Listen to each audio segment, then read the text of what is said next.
Hello friends, मिठू kitchen blog से आपनादेर स्वागत। आज के आमी बिना ओवेन, बिना दई, बिना तेल, बिना सोडा, बिना बेकिंग पाउडार छाड़ा तिरंगा केक बानिए देखाबो। सामने किन्तु 15 আগস্ট आसছে, সেই উপলক্ষে কিন্তু তিরঙ্গা কেক বানিয়ে দেখাবো। দারুণ সুন্দর কেকটা হবে। আমি যেরকম ভাবে উপকরণ দেব আপনারা সেইভাবে একবার বাড়িতে অবশ্যই বানাবেন, দেখবেন একবারে পারফেক্ট কেক তৈরি হবে, নরম তুলতুলে বাউন্সি একেবারে। শুধু পরিমাপগুলো যেন ঠিকঠাক হয়, তার জন্য আমি একটা পরিমাণ মতো বাটির 1 বাটি দিয়ে দিচ্ছি ময়দা। আপনারা যে কোনো কাপ বা বাটি মেপে নিতে পারেন। 1 বাটি ময়দা আমি ভালো করে চেলে নিয়েছি।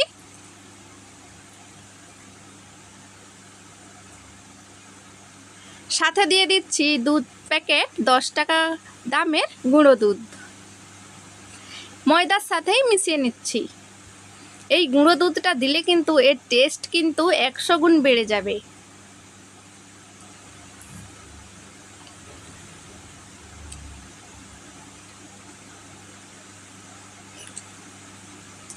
যেই বাটিতে ময়দা নিয়েছিলাম সেই বাটি মাপ করে হাফ বাটি দিয়ে দিচ্ছি সুজি, আর একটা ছোট বাটির হাফ বাটি নিয়েছি চিনি। এখানে আমি বড় দানা সুজিটা নিয়েছি। সুজি আর চিনিটা আমি একসাথে গ্রাইন্ডারে গ্রাইন্ড করে নিচ্ছি। চিনি সুজিটা একসাথে আমি গুঁড়ো করে নিচ্ছি। গুঁড়ো করে নেওয়া হয়ে গেছে। আমি এই ময়দার সাথেই কিন্তু একসাথে মিশিয়ে দিচ্ছি।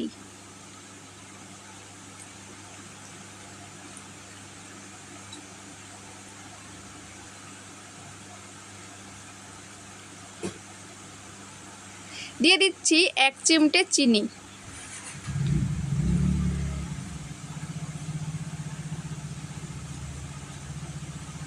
তারপরে রুম টেম্পারেচারে থাকা একটা ডিম দিয়ে দিচ্ছি। ডিমটাকে এভাবে করে বাটির সাথে একটু ফেটিয়ে নিতে হবে।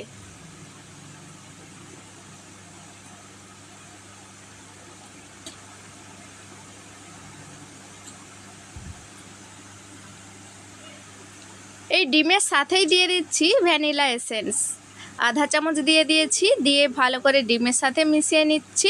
চাইলে আপনারা এলাচ গুঁড়োটা দিতে পারেন। ভালো করে মিশিয়ে নেওয়া হয়ে গেছে। আমি একেবারে কিন্তু ময়দার মিশ্রণের মধ্যেই সব কিছু দিয়ে দিচ্ছি।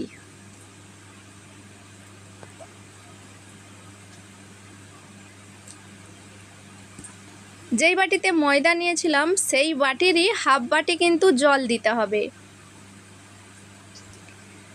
অল্প অল্প করে জলটা দিচ্ছি আর গুলিয়ে নিচ্ছি। পুরো কিন্তু 1 বাটি ময়দার জন্য আমার হাফ বাটি জল লেগেছে। চাইলে কিন্তু হালকা গরম দুধও দিতে পারেন।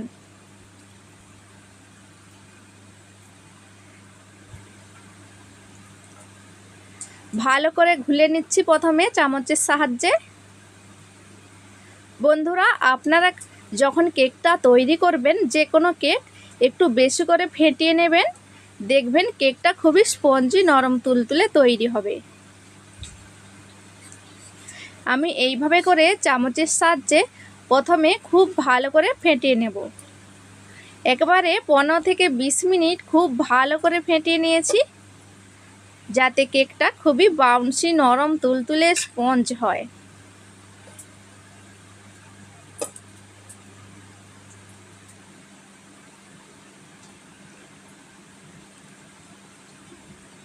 তো আধা বাটি জলের মধ্যে আমার এতটা জল বেঁচে গেছে।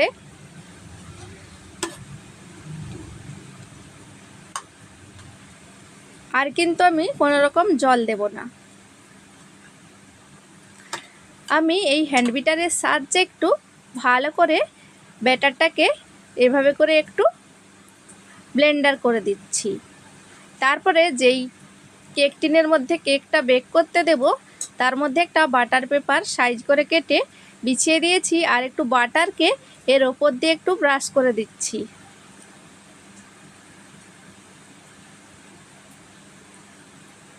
তো বন্ধুরা, 1 বাটি ময়দার জন্য হাফ বাটি জল অবশ্যই বা দুধ দিতেই হবে। পরিমাপগুলো কিন্তু আপনারা মনে রাখবেন, দেখবেন কেকটা একেবারে পারফেক্ট তৈরি হবে। যেহেতু আজকে আমি তিরঙ্গা কেক তৈরি করব, তার জন্য আমি নিয়ে নিয়েছি দুটো বাটি। এর মধ্যে কিন্তু ব্যাটারটা হাফ হাফ করে দিয়ে দেব।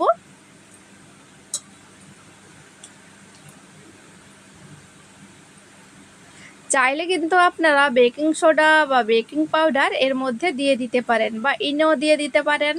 আমি কিন্তু আজকে কোনো রকম কিছু দেইনি। তো ফুড কালার দিয়ে দিচ্ছি অরেঞ্জ আর গ্রিন,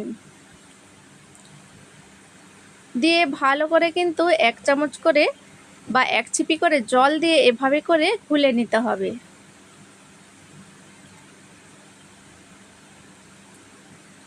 যাতে কালারটা ব্যাটারের সাথে ভালোভাবে মিশে যায়।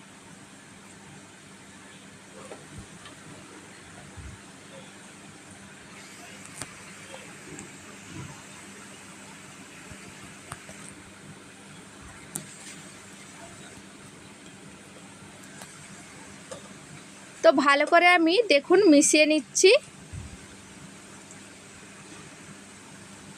2 ভাগ কিন্তু আমি কালার দিয়ে গুলে নিয়েছি, আর 1 ভাগ সাদা কালার হবে, তাই আমি ব্যাটারটা রেখে দিয়েছি। আগে থেকে কিন্তু যেই পাত্রে কেকটা আমি বেক করব, সেই পাত্রটা কিন্তু আমি প্রিহিট করতে রেখে দিয়েছি আগে থেকে। আজকে আমি বালি দিয়ে বেক করব। চাইলে আপনারা স্টিম করে নিতে পারেন, জলের ভাপেও খুব সুন্দর কেক তৈরি হয়। তারপরে দেখুন এভাবে করে প্রথমে গ্রিন কালারটা দিয়ে দিয়েছি।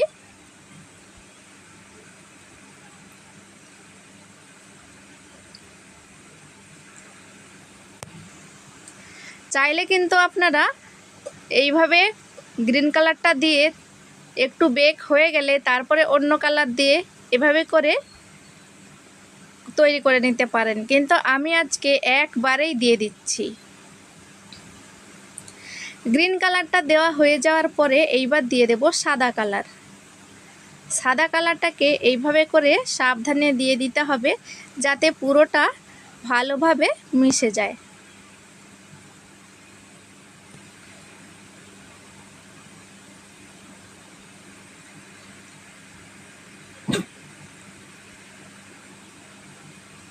দেখুন খুব ভালোভাবে মিশে গিয়েছে, চারিধারটা আমি ভালো করে বিছিয়ে দিয়েছি। এইবার কিন্তু অরেঞ্জ কালারটা দিয়ে দিচ্ছি ওপর দিয়ে। খুব সাবধানে কিন্তু এই কাজটা করতে হবে।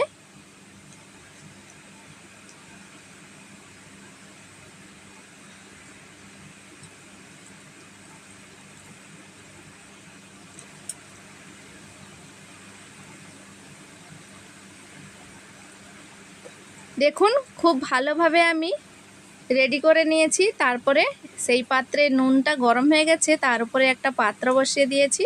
তার উপরে কিন্তু এই কেক টিনটা দিয়ে দিচ্ছি,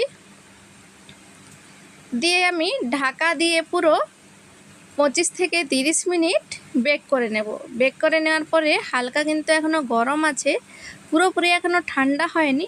নামিয়ে নিয়ে চারপাশটা একটু ছাড়িয়ে দিচ্ছি।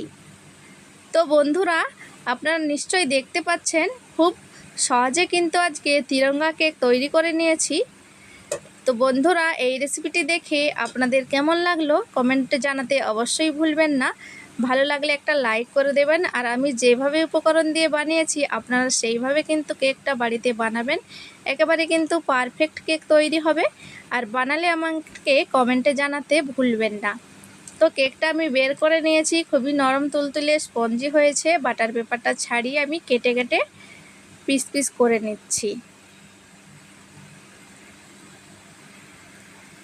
তো বন্ধুরা, ভিডিওটি এই পর্যন্ত। দেখা হবে পরবর্তী ভিডিওতে। ভালো থাকবেন, সুস্থ থাকবেন।